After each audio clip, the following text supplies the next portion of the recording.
नमस्कार मित्रांनो, स्वागत आहे तुमचं आपल्या या यूट्यूब चॅनलवर। तुम्ही जर या चॅनलवर नवीन असाल तर सबस्क्राईब करायला विसरू नका। आज आपण बघणार आहोत वर्ग 12वा विषय अर्थशास्त्र यामधील प्रकरण 3 अ मागणीचे विश्लेषण। याचे दोन भाग आहेत, अ आणि ब।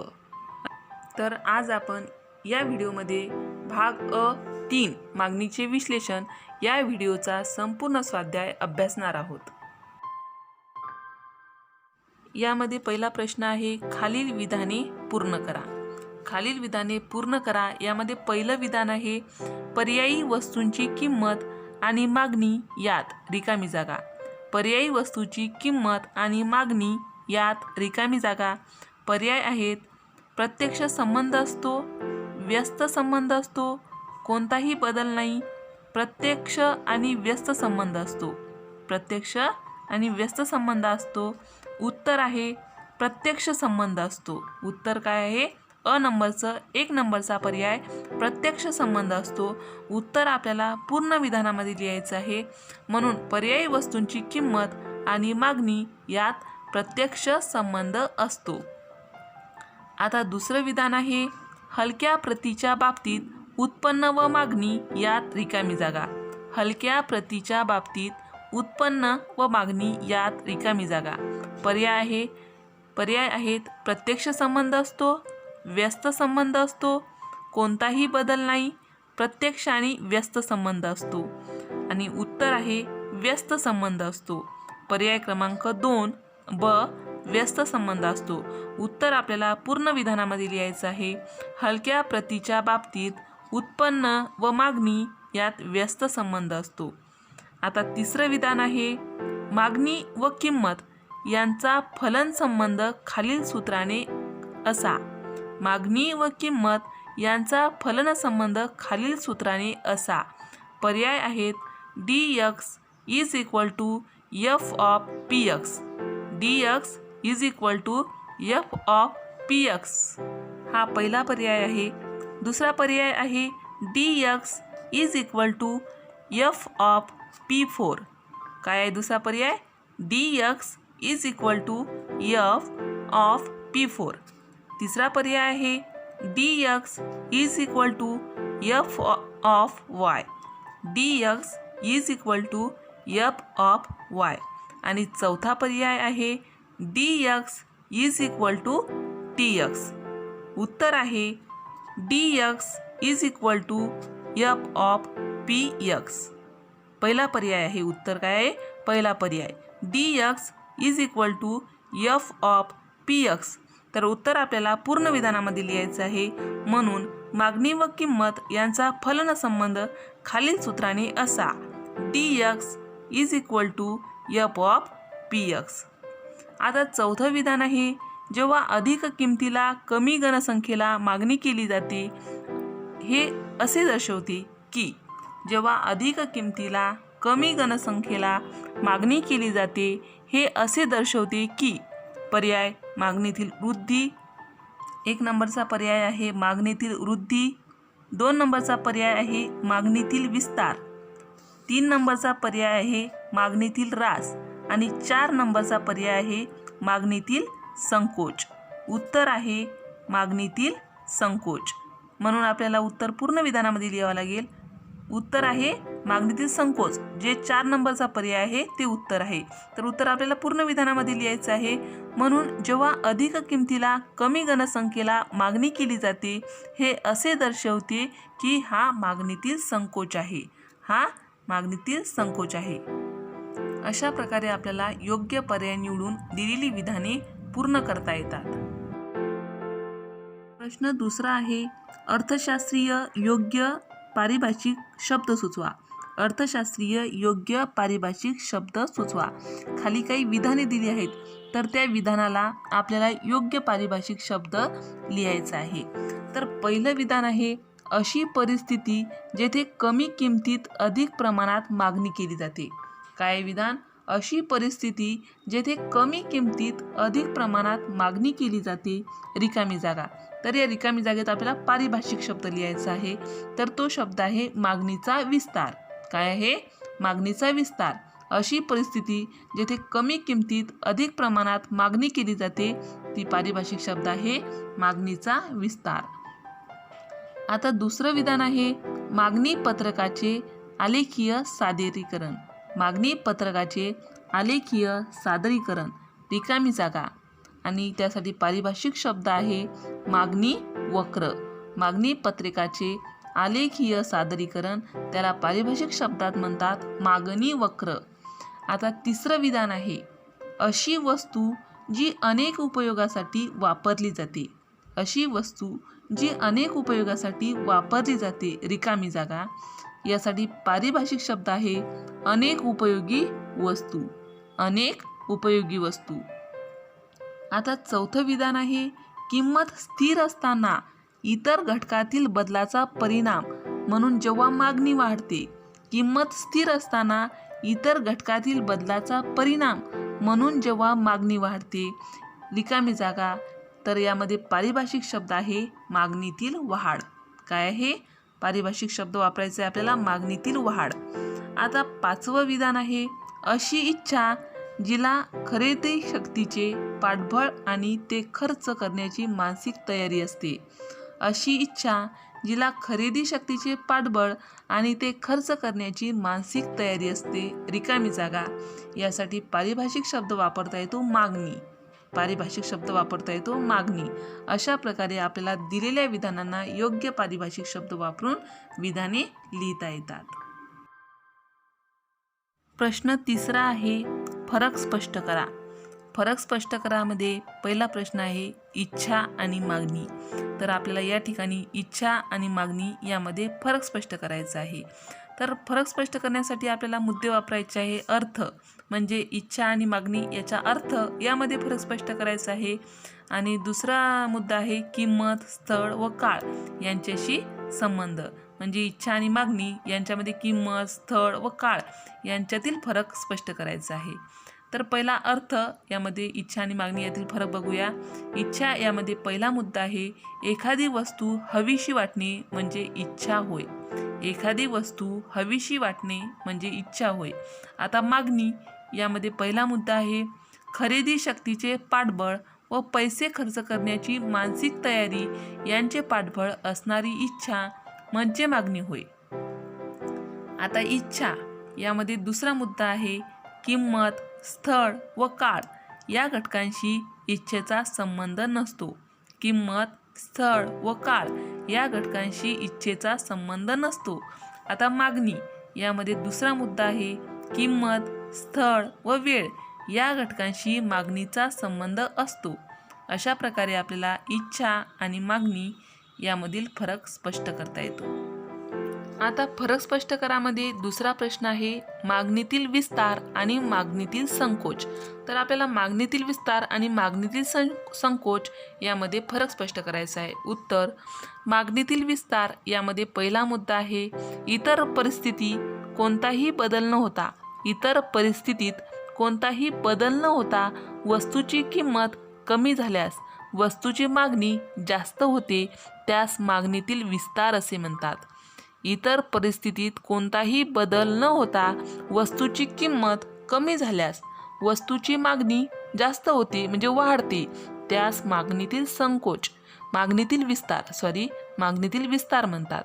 आता मागणीतील संकोच यामध्ये पहिला मुद्दा आहे इतर परिस्थितीत कोणताही बदल न होता वस्तूची किंमत जास्त झाल्यास वस्तूची मागणी कमी होते त्यास मागणीतील संकोच असे म्हणतात. आता मागणीतील विस्तार यामध्ये दुसरा मुद्दा आहे मागणीतील विस्तारात किंमत व मागणीचा नवीन समतोल बिंदू. मागणीतील विस्तारात किंमत व मागणीचा नवीन समतोल बिंदू त्याच मागणी वक्रावर डावीकडून उजवीकडे वरून खाली सरकतो.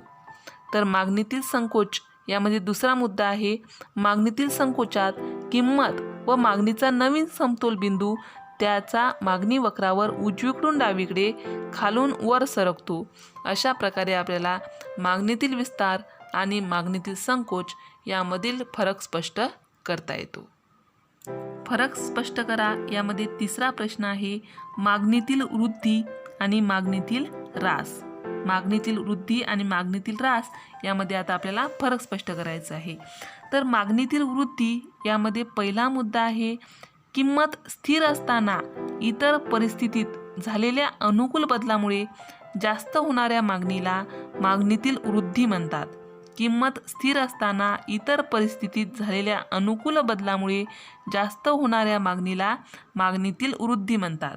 आता मागणीतील ह्रास यामध्ये पहिला मुद्दा आहे, किंमत स्थिर असताना इतर परिस्थितीत झालेल्या प्रतिकूल बदलामुळे कमी होणाऱ्या मागणीला मागणीतील ह्रास म्हणतात. आता मागणीतील वृद्धी यामध्ये दुसरा मुद्दा आहे, मागणीतील वृद्धीची काही कारणे पुढीलप्रमाणे: उत्पन्नात वाढ, वस्तूच्या आवडीत वाढ, करपातळीत वाढ. तेव्हा आपली मागणीतील वस्तू करपातळीत घट झाली तेव्हा आपली मागणी वाढते, त्यालाच आपण मागणीतील वृद्धी असे म्हणतो. आता मागणीतील ह्रास यामध्ये दुसरा मुद्दा आहे. आता मागणीच्या ह्रासाची कारणे पुढीलप्रमाणे आहेत: उत्पन्नात घट, जेव्हा उत्पन्नात घट होते तेव्हा आपोआपच मागणी कमी होते. वस्तूच्या आवडीत घट, कर पातळीत वाढ, जेव्हा एखाद्या वस्तूवरचा कर वाढतो तेव्हा आपोआपच त्या वस्तूची मागणी कमी होते. अशा प्रकारे आपल्याला मागणीतील वृद्धी आणि मागणीतील ह्रास यामध्ये फरक स्पष्ट करता येतो. प्रश्न 4 आहे, खालील विधानांशी तुम्ही सहमत की असहमत ते सकारण स्पष्ट करा. खाली काही विधाने आहेत, ती विधानाशी तुम्ही सहमत आहात की असहमत आहात ते लिहायचं आहे आणि सहमत किंवा असहमत असल्याची कारणे सुद्धा आपल्याला लिहायची आहेत. तर यामध्ये पहिला प्रश्न आहे, मागणी वक्र हा डावीकडून उजवीकडे वरून खाली येतो. मागणी वक्र हा डावीकडून उजवीकडे खाली येतो या विधानाशी मी सहमत आहे. तर याची कारणे: पहिलं कारण आहे, डॉक्टर आल्फ्रेड मार्शल यांनी स्पष्ट केलेल्या मागणीच्या नियमानुसार इतर परिस्थिती कायम असताना वस्तूची किंमत कमी झाल्यास मागणी जास्त होते व किंमत जास्त झाल्यास मागणी कमी होते, म्हणून मागणी वक्र हा डावीकडून उजवीकडे वरून खाली येतो. तर दुसरं कारण आहे, घटती सीमांत उपयोगिता, उत्पन्न परिणाम, पर्यायता परिणाम, वस्तूचे विविध उपयोग, नवीन ग्राहक वर्ग इत्यादी कारणामुळे वक्र डावीकडून उजवीकडे वरून खाली येतो. अशा प्रकारे आपल्याला मागणी वक्र डावीकडून उजवीकडे वरून खाली येतो या विधानाशी सहमत असल्याची कारणे स्पष्ट करता येतात. सहमत असहमत यामध्ये दुसरा प्रश्न आहे, मागणी निर्धारित करणारा किंमत हा एकमेव घटक आहे. मागणी निर्धारित करणारा किंमत हा एकमेव घटक आहे. उत्तर: या विधानाशी मी असहमत आहे. तर या विधानाशी असहमत असल्याची कारणे पुढीलप्रमाणे: मागणी निर्धारित करणारा किंमत हा एकमेव घटक नाही, अन्यही काही घटक आहेत, ते आपण पुढीलप्रमाणे अभ्यासूयात. उत्पन्न, मागणीवर परिणाम करणारा आणखी एक महत्त्वाचा घटक म्हणजे उत्पन्न होय. उपभोक्त्यांच्या उत्पन्नाचा त्यांच्या खरेदी शक्तीवर परिणाम होतो. पर्यायी वस्तूच्या किमती, दुसरा घटक आहे पर्यायी वस्तूच्या किमती. पर्यायी वस्तूंच्या किमतीत मूळ वस्तूच्या बाजार मागणीवर परिणाम होतो. उदाहरण, कॉफीची किंमत वाढल्यास चहाची मागणी वाढते, तसेच कॉफीची किंमत कमी झाल्यास चहाची मागणी कमी होते. तिसरं आहे पूरक वस्तूच्या किमती. पूरक वस्तूंच्या किमतींचा मूळ वस्तूच्या बाजार मागणीवर परिणाम होतो. पूरक वस्तूंच्या किमतीचा मूळ वस्तूच्या बाजार मागणीवर परिणाम होतो. उदाहरण, पेट्रोलची किंमत वाढल्यास कारची मागणी कमी होते, तसेच पेट्रोलची किंमत कमी झाल्यास कारची मागणी वाढते. आणि चौथं कारण आहे इतर घटक. नैसर्गिक परिस्थिती, पूर, दुष्काळ, भूकंप, तंत्रज्ञानातील बदल, सरकारी धोरण, रूढी व परंपरा इत्यादी इतर घटकही मागणी निर्धारित करतात. हे सर्व मागणी निर्धारित करणारे घटक आहेत, म्हणून मागणी निर्धारित करणारा किंमत हा एकमेव घटक आहे या विधानाशी मी असहमत आहे.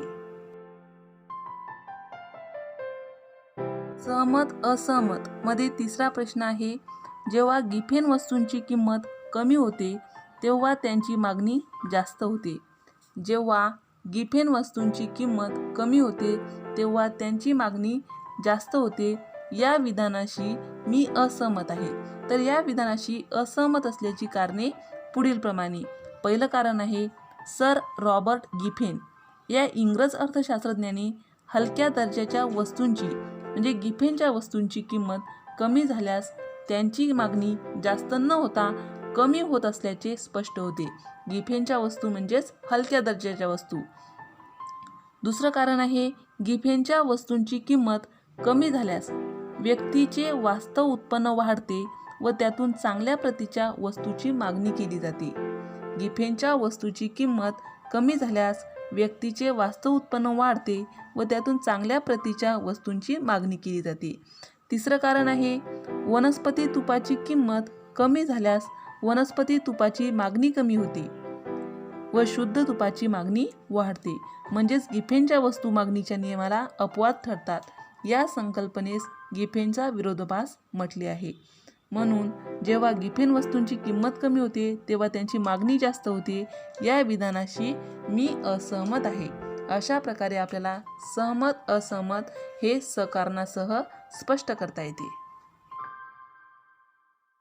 प्रश्न 5वा आहे, खालील तक्त्याचे निरीक्षण करून प्रश्नांची उत्तरे लिहा. खाली एक तक्ता दिला आहे. तर तक्त्याचे आपल्याला व्यवस्थित निरीक्षण करून दिलेल्या प्रश्नांची उत्तरे सोडवायची आहेत. तर तक्त्यामध्ये आपल्याला किंमत दिली आहे, मागणी दिली आहे, मागणी ही किलोमध्ये आहे आणि बाजार मागणी आपल्याला कंप्लीट करायची आहे, ती सोडवून पूर्ण करायची आहे. तर किंमतमध्ये आपल्याला 25, 30, 35, 40 अशी किलोची कोणत्याही धान्याच्या किलोची किंमत ठरवलेली आहे. आणि मागणी किलोमध्ये उपभोक्ता अ आहे, उपभोक्ता ब आहे आणि उपभोक्ता क आहे. तर आपल्याला या उपभोक्त्यांनी घेतलेल्या धान्याची बेरीज करून बाजार मागणीमध्ये ते लिहायचं आहे. तर आता 25 रुपये किंमत असताना उपभोक्ता अ 16 किलो धान्य घेते. आपण साखर पकडू शकतो किंवा अन्य काही पकडू शकतो. तर आपण इथं धान्य म्हणूयात. तर 25 रुपये किंमत असताना अ उपभोक्ता 16 किलो धान्य घेते, ब उपभोक्ता 15 किलो धान्य घेते आणि क उपभोक्ता 12 किलो धान्य घेते. हे आपापल्या उपयुक्ततेनुसार आपापल्या गरजेनुसार लोक धान्य विकत घेतात. या तीनही लोकांची ज्यांनी जेवढं धान्य घेतलं आहे त्याची बेरीज करून आपल्याला बाजार मागणीमध्ये लिहायची आहे. तर पहिलं याची 25 रुपये किंमत असताना बाजार मागणी होते 43. 16 अधिक 15 अधिक 12 बरोबर 42. आता किंमत 30 रुपये असताना उपभोक्ता अ 12 किलो धान्य विकत घेतो, उपभोक्ता ब 11 किलो धान्य विकत घेतो आणि उपभोक्ता क 10 किलो धान्य विकत घेतो. या तीनही 30 रुपये किंमत असताना या तीनही उपभोक्त्यांनी घेतलेल्या धान्याची बेरीज होते 33. तर या बॉक्समध्ये किंवा याच्यामध्ये लिहायचं आहे आपल्याला 33. आता किंमत 35 रुपये असताना अ उपभोक्ता 10 किलो धान्य विकत घेतो, ब उपभोक्ता 9 किलो धान्य विकत घेतो आणि क उपभोक्ता 8 किलो धान्य विकत घेतो. तर या धान्याची बेरीज करून ते धान्य होते 27 किलो. म्हणजे बाजार मागणी त्या दिवशी होती 27 किलो. आता किंमत 40 रुपये असताना अ उपभोक्ता 8 किलो धान्य घेतो, ब उपभोक्ता 6 किलो धान्य घेतो आणि क उपभोक्ता 4 किलो धान्य घेतो. याची बेरीज होते 18. काय होते? 18. तर बाजार मागणी राहते 18. तर आपल्याला या तक्त्यावरून हे लक्षात येते की किंमत जशी जशी वाढत जाते तशी तशी बाजार मागणी ही कमी कमी होत जाते. तर हा तक्ता आपण अशा प्रमाणे. तर बाजार मागणी पत्रक पहिला प्रश्न आहे, बाजार मागणी पत्रक पूर्ण करा. तर अ ब क यांनी घेतलेल्या धान्याची बेरीज करून आपल्याला हे पहिला प्रश्न बाजार मागणी पत्रक पूर्ण करता येते. आता यामध्ये वरील बाजार मागणी पत्रकाच्या साहाय्याने आपल्याला बाजार मागणी वक्र तयार करा. तर हा वक्र तयार करताना आपल्याला एक आडवी रेष ओढायची आहे आणि एक उभी रेष ओढायची आहे. आडव्या रेषेला नाव द्यायचं आहे क्ष अक्ष आणि उभ्या रेषेला नाव द्यायचं आहे य अक्ष. उभ्या रेषेवर आपल्याला किंमती लिहायची आहे, किंमत द्यायची आहे जे आपल्या तक्त्यामध्ये आहे आणि आडव्या रेषेवर आपल्याला किलो बाजार मागणी किलोमध्ये दिली आहे ती लिहायचं आहे.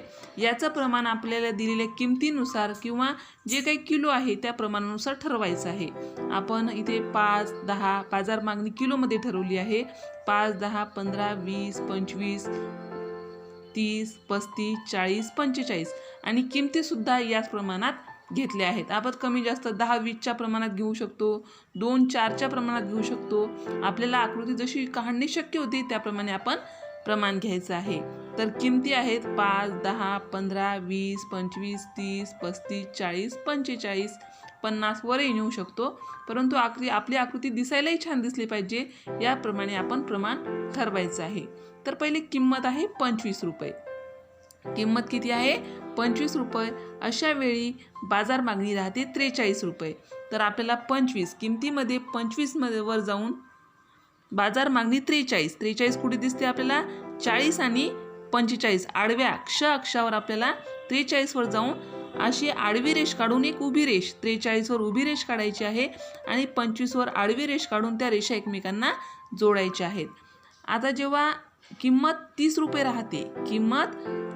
राहते तेव्हा बाजार मागणी ही 33 रुपये राहते. किंमत जेव्हा 30 रुपये राहते तेव्हा बाजार मागणी 33 रुपये राहते.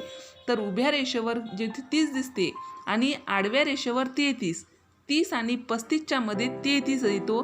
तर 33 पासून उभी रेष काढून 30 पर्यंत आडवी रेष काढायची आहे. आता किंमत आहे 35 रुपये. अशा वेळी बाजार मागणी आहे 27 रुपये. किंमत 35 रुपये आहे. उभ्या रेषेवर किंमत आपल्याला 35 रुपये बघायची आहे आणि आडव्या रेषेवर आपल्याला 27 पाहायचं आहे. 27 आहे आपला. 25 आणि 30च्या मध्ये 27 आहे. तिथून आपल्याला उभी रेष काढायची आहे आणि 35च्या तिकडे आडवी रेष काढायची आहे. आता किंमत आहे 40 रुपये. अशा वेळी बाजार मागणी आहे 18 रुपये. वर उभ्या रेषेवर या अक्षावर 40 बघायचे आहे आणि आडव्या रेषेवर 18 बघायचे आहे. 15 आणि 20च्या मध्ये 18 आहे. तर तिथून आपल्याला वर आडवी रेष काढायची आहे, उभी रेष काढायची आहे आणि 40 म्हणजे 40 ही किंमत आहे, तिथे आडवी रेष काढायची आहे आणि ते एकमेकांना जोडायचं आहे. आता आपण जे पॉईंट काढलेले आहेत, आपले जे पॉईंट आले आहेत ते एकमेकांना जोडायचे आहेत आणि जो वक्र तयार होतो त्या वक्राला म्हणतात बाजार मागणी वक्र. काय म्हणतात? बाजार मागणी वक्र.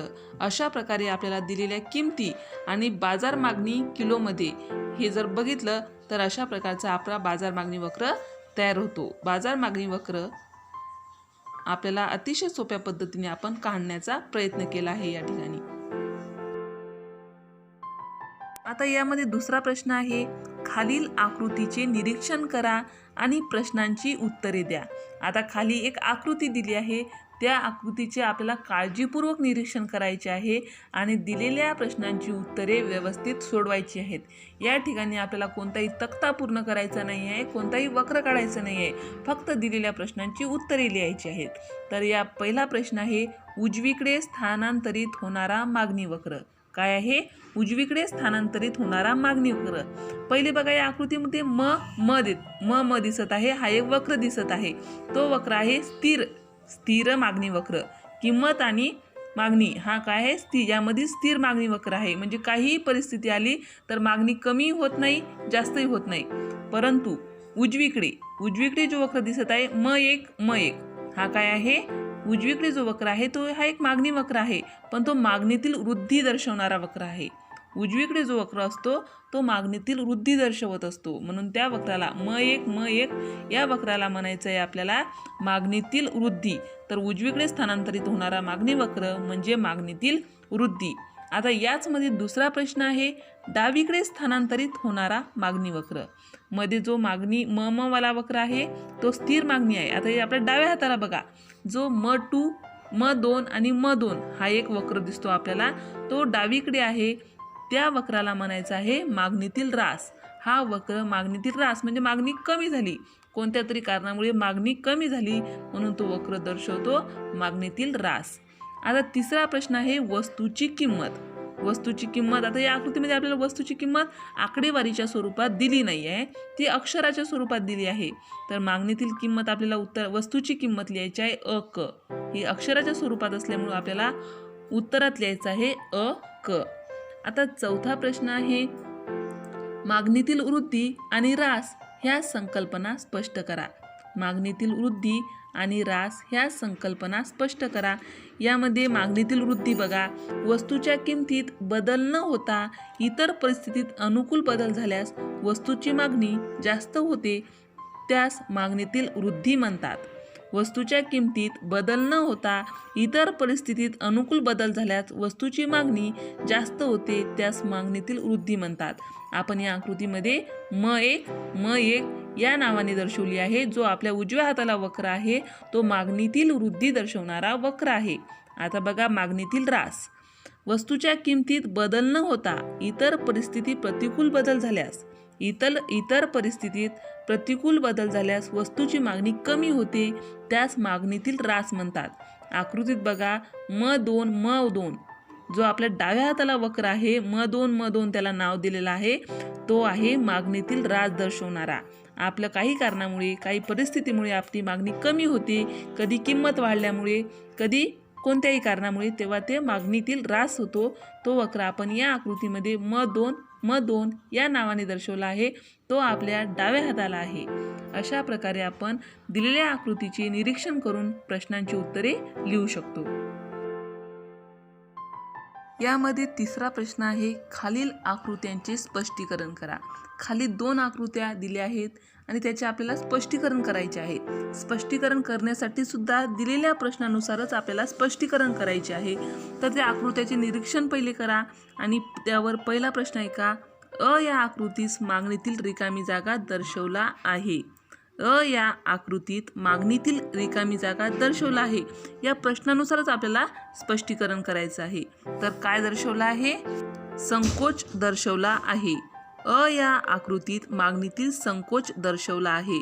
म्हणजे इतर कोणतीही परिस्थिती न बदलता मागणी जेव्हा कमी होते, किंमत वाढल्यानंतर मागणी जेव्हा कमी होते त्याला मागणीतील संकोच म्हणतात.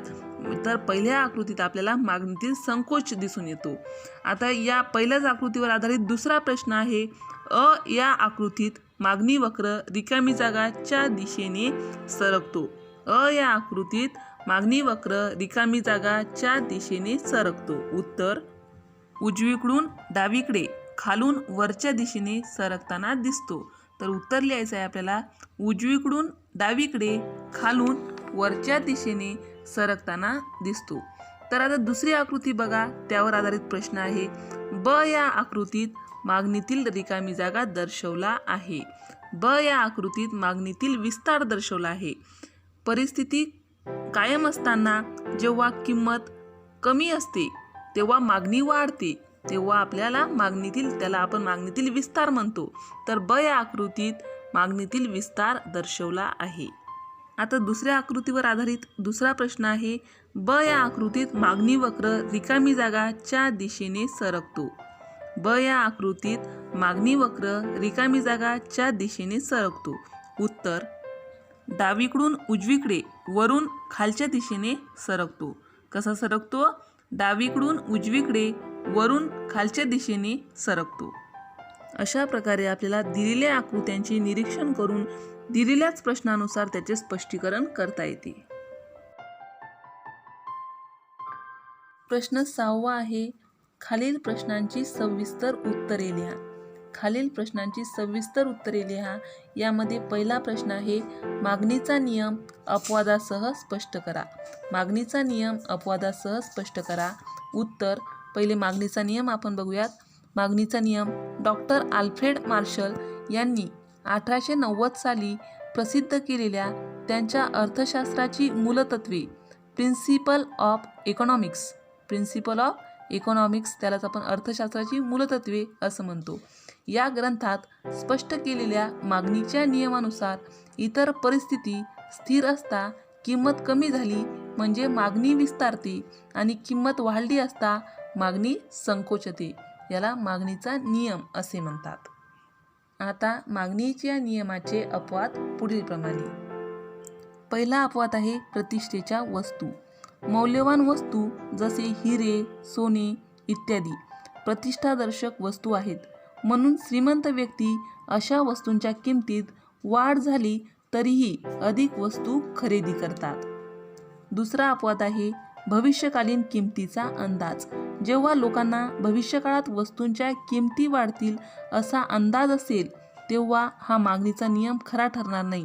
अशा परिस्थितीत वस्तूंच्या किमती वाढत असताना देखील उपभोक्ते अधिक मागणी करतात. उदाहरण, दीपावलीच्या अगोदर साखर, तेल यासारख्या वस्तूंची किंमत वाढत असतानाही उपभोक्ते वाढत्या किमतीला मागणी करतात, कारण दीपावलीमध्ये किमती अधिक वाढण्याची शक्यता असते.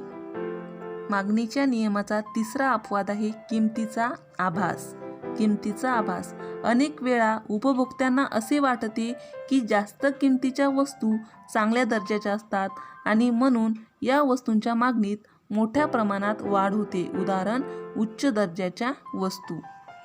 आता मागणी नियमाचा अपवाद यामध्ये चौथा मुद्दा आहे अज्ञान. काही वेळेस व्यक्ती अज्ञानामुळे अधिक किंमत असतानाही वस्तू खरेदी करतात. काही वेळेस व्यक्ती अज्ञानामुळे अधिक किंमत असतानाही वस्तू खरेदी करतात. हे तेव्हाच होऊ शकते जेव्हा उपभोक्त्याला इतर ठिकाणी त्या वस्तूवरील किमतीबद्दल माहिती नसते. मागणीचा अपवाद यामध्ये पाचवा मुद्दा आहे सवयीच्या वस्तू. चहासारख्या विशिष्ट वस्तूंच्या उपभोगाची सवय असल्यास अधिक किमतीलाही गरजेनुसार खरेदी केली जाते. मागणीच्या नियमाचे अपवाद यामध्ये सहावा मुद्दा आहे गिफेनच्या वस्तू. सर रॉबर्ट गिफेन यांनी हलक्या दर्जाच्या वस्तूंच्या बाबतीत गिफेनच्या वस्तूंच्या बाबतीत मागणीचा नियम लागू पडत नसल्याचे सिद्ध केले. हलक्या दर्जाच्या वस्तूची किंमत कमी झाल्यास उपभोक्त्याचे वास्तव उत्पन्न वाढते व त्यामुळे चांगल्या प्रतीच्या वस्तूंची मागणी केली जाते. उदाहरण, वनस्पती तुपाची किंमत कमी झाल्यास वनस्पती तुपाऐवजी शुद्ध तुपाची मागणी वाढते किंवा पावाची किंमत कमी झाल्यास मांसाची मागणी वाढते. म्हणजेच गिफेनच्या वस्तूंच्या किमती कमी होऊनही त्यांची मागणी कमी राहते, म्हणून गिफेनच्या वस्तू मागणीच्या नियमाला अपवाद ठरतात. अशा प्रकारे आपल्याला मागणीचा नियम अपवादासह स्पष्ट करता येतो. सविस्तर उत्तरे लिहा. यामध्ये दुसरा प्रश्न आहे, मागणीचे निर्धारक सविस्तर स्पष्ट करा. मागणीचे निर्धारक सविस्तर स्पष्ट करा. उत्तर, वस्तूंची मागणी निर्धारित करणारे घटक पुढीलप्रमाणे. तर पहिला घटक आहे वस्तूंची किंमत. पहिला घटक आहे किंमत. वस्तूंची मागणी निर्धारित करणारा महत्त्वपूर्ण घटक म्हणजे किंमत होय. उपभोक्ते जेव्हा वस्तूंची किंमत कमी असते तेव्हा अधिक प्रमाणात वस्तू खरेदी करतात आणि जेव्हा वस्तूंची किंमत अधिक असते तेव्हा कमी प्रमाणात वस्तू खरेदी करतात. आता दुसरा घटक आहे उत्पन्न. उपभोक्त्यांच्या उत्पन्नाचा खरेदी शक्तीवर परिणाम होतो. उपभोक्त्यांच्या उत्पन्नाचा खरेदी शक्तीवर परिणाम होतो, त्याचा वस्तूच्या मागणीवर परिणाम होतो. उत्पन्नात वाढ झाल्याने वस्तूंच्या मागणीत वाढ होते आणि उत्पन्नात घट झाल्याने वस्तूंच्या मागणीत घट होते. वस्तूंची मागणी निर्धारित करणारा तिसरा घटक आहे पर्यायी वस्तूंच्या किमती. पर्यायी वस्तूंच्या किमती. जर कमी किमतीत पर्याय उपलब्ध असतील तर व्यक्ती महाग वस्तूपेक्षा स्वस्त पर्यायी वस्तूंची मागणी करतील. उदाहरण, साखर आणि गूळ. जर साखरेच्या किमतीत वाढ झाली तर गुळाची मागणी वाढेल. मागणी निर्धारित करणारा चौथा घटक आहे पूरक वस्तूंची मागणी. एखाद्या वस्तूंच्या किमतीत बदल झाल्यास त्याचा परिणाम इतर वस्तूच्या मागणीवर होतो. उदाहरण, कार आणि इंधन. जर इंधनाच्या किमतीत वाढ झाली तर कारची मागणी कमी होते. आता मागणी निर्धारित करणारा पाचवा घटक आहे वस्तूचे स्वरूप. जर एखाद्या वस्तूचा उपभोग अत्यावश्यक व टाळता येण्यासारखा नसेल तर त्या वस्तूची मागणी किमतीशी निगडीत न राहता स्थिर राहील. उदाहरण, रक्तदाब नियंत्रणाचे औषध. रक्तदाब नियंत्रणाचे औषध. मागणी निर्धारित करणारा सहावा घटक आहे लोकसंख्येचे आकारमान. लोकसंख्येचे आकारमान. लोकसंख्येचे आकारमान जास्त असेल तेव्हा वस्तूंची मागणी जास्त असते आणि लोकसंख्येचे आकारमान कमी असेल तेव्हा वस्तूंची मागणी कमी असते. मागणी निर्धारित करणारा सातवा घटक आहे भविष्यकालीन किमतीचा अंदाज. वस्तूची किंमत भविष्यात कमी होईल असा उपभोक्त्याचा अंदाज असेल तर सद्यस्थितीला उपभोक्ता त्या वस्तूंची कमी खरेदी करेल. त्याचप्रमाणे वस्तूंची किंमत भविष्यात वाढेल असा उपभोक्त्याचा अंदाज असेल तर सद्यस्थितीला उपभोक्ता वस्तूंची जास्त खरेदी करेल. आता मागणी निर्धारित करणारा आठवा घटक आहे जाहिरात.